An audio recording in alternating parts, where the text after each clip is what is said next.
Hello and welcome back to the PHLY Eagles podcast. Bo Wulf, Zach Berman, and all of a sudden, Fletcher Cox is with us. Fletcher Cox, it's like we have spent 12 years going to where you work, and now all of a sudden you've returned the favor, come to where we work. Thank you very much for being here. No, absolutely. I heard about it and decided I'd just knock on the door, see who runs the place, and be on the podcast for a day. There we go. Less people getting changed in our workplace, but that's okay.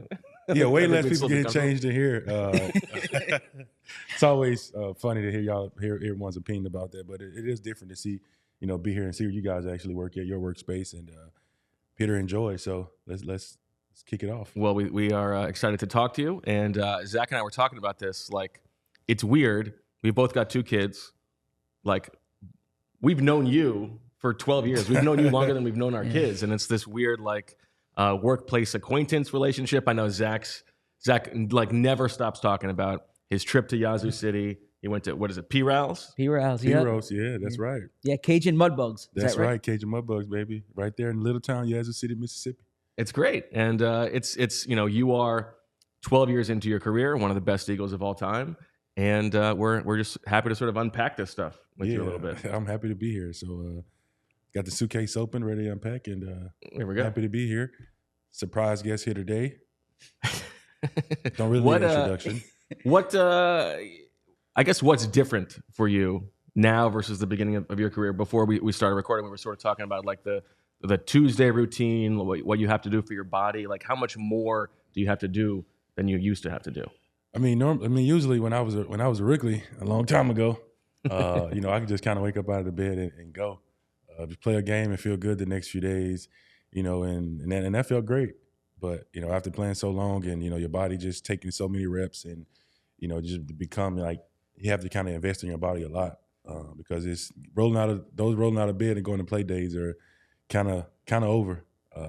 Even though I still call myself a microwave, just hit the express, the express button. Sure. But it's not like that no more. So it's a slow roast now and getting warmed up and getting ready to go. What goes into that?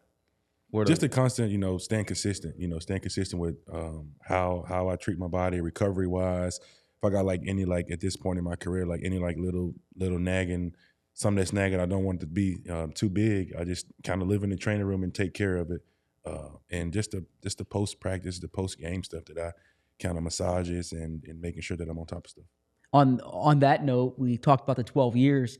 It's gone by fast for me. I remember when you were 21, but I'm not going up against Zach Martin and all those guys. What keeps you going? What keeps you going here in year 12, playing 73% of the snaps, most snaps since 2019? What has you out there every day? It's a lot that keep me going.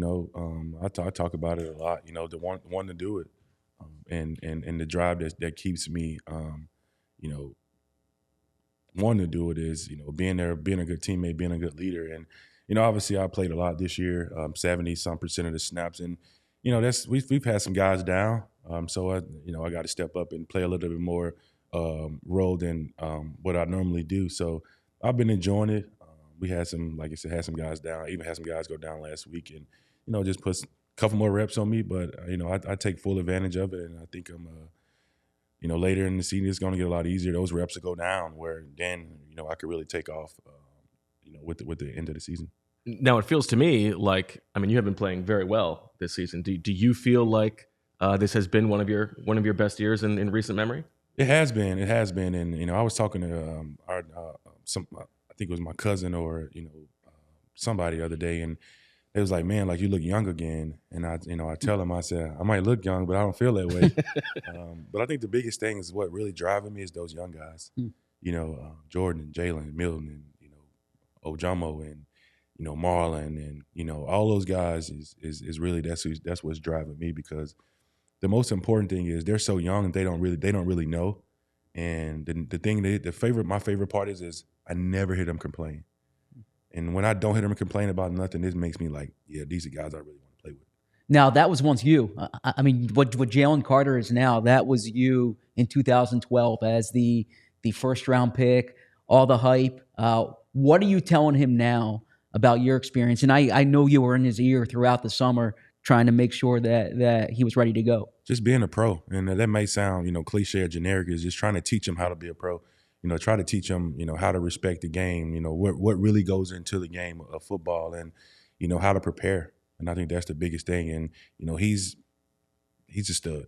The kid he's unbelievable to be, a rookie. And I told him, I said, I've been a rookie. I said, I've been drafted in the first round. And in this city, there's pressure.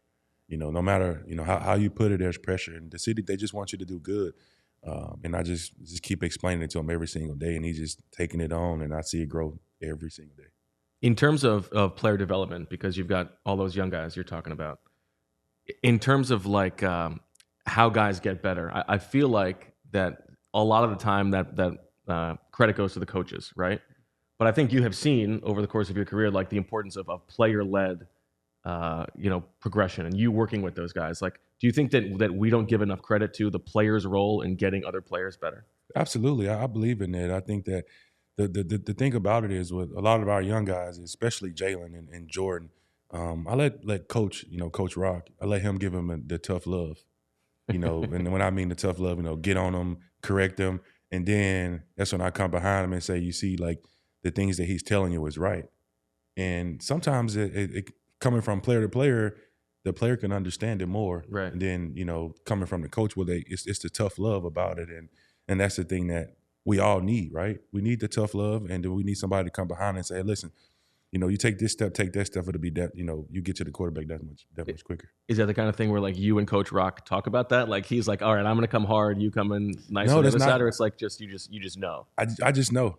And, like I said, I'll stop a meeting and kind of walk through those type of things with JC or JD or Milton or whoever it is that he's trying to coach the point up to. And that's just the respect that, Coach Rock and I have. Got it. And it's the type of thing too. It's kind of like this under the radar leadership style that you have.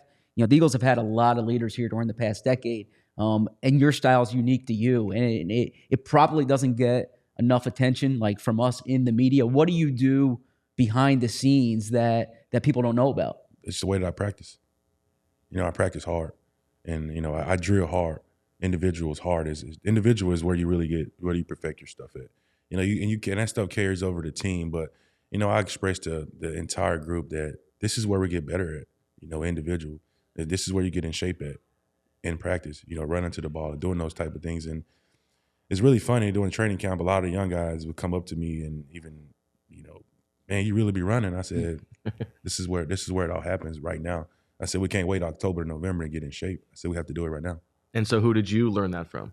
Trent Cole. My first couple of days practicing with him, he never, number one, he didn't come to OTAs and he shows up for mandatory minicamp and I'm running to the ball and I just get and I'm like, and it's Trent flying to the ball and I'm like, oh, well, I must not be running fast enough.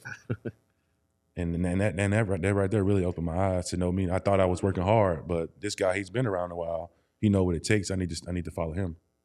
Yeah. And so like Jalen Carter, for instance, I know you were calling him basically every day during the summer. Are there things like that you do where it's not vocal publicly, but it's vocal behind the scenes? Those are the things that you look at and you grow as a teammate. Because obviously everybody had this whole deal about Jalen pre-draft and I'll say it right now, he's such a good dude. I respect it. I respect the hell out of him. He's such a good dude, such a good teammate. He don't speak a lot, and you can help him with anything. But me calling him was, just trying to create their relationship early.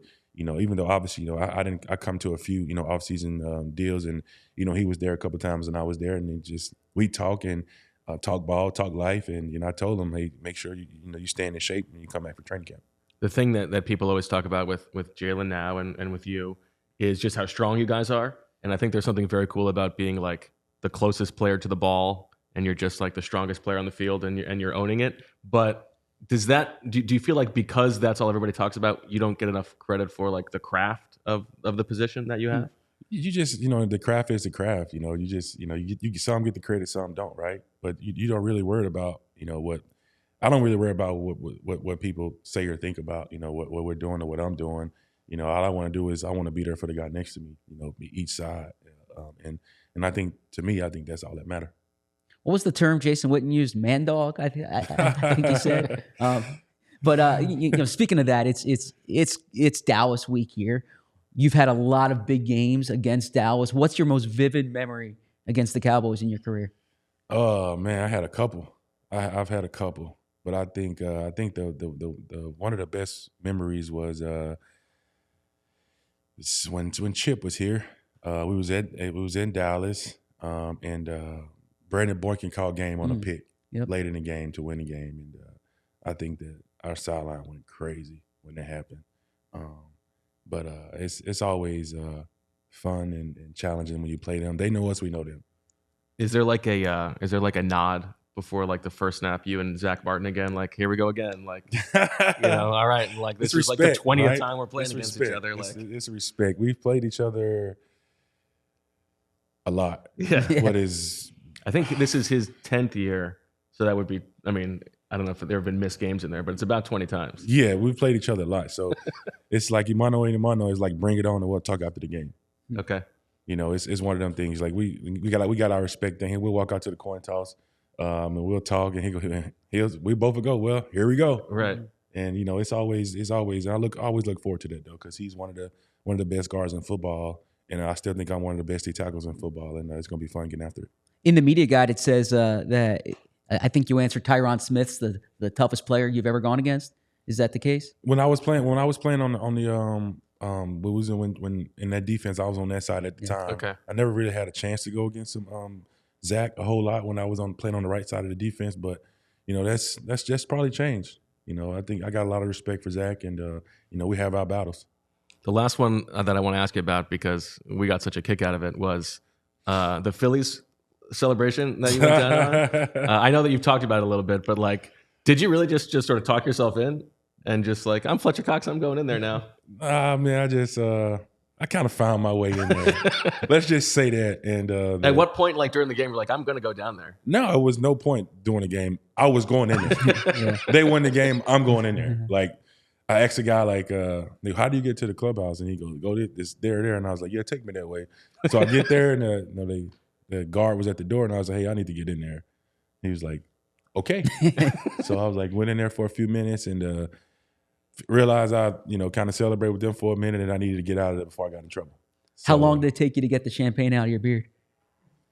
About 2 days. The night after I tried, when I got home, then worked the next morning, and after practice, because I got a whiff of it during practice with my helmet on, and realized it's still not there. It's still not gone. And but it took a couple of days and got it out, and it's all good. And does that work often in Philly? You walk in somewhere and I'm Fletcher Cox. I'm getting in there. Well, I humbly walk in there everywhere I go. He got you in this building today. Yeah, that's what I'm saying. I humbly walks in here. I knocked on the door, and no ID, no way to get in, like no tag. I kind of just like I was. I'm looking for Zach, FedEx man or something, and they let me in. So I'm here. Surprise. Well, we are happy that you made the trip today to come visit us, Fletcher. Thank you so much for taking the time. Yes, sir. Thank you for having me. All right. So for Zach and Julia and Fletch, that'll do it for this episode of the PHLY Eagles podcast. We thank you for listening. Thank you for watching. We'll talk to you later. And as always, we love you. We all silly like the mayor.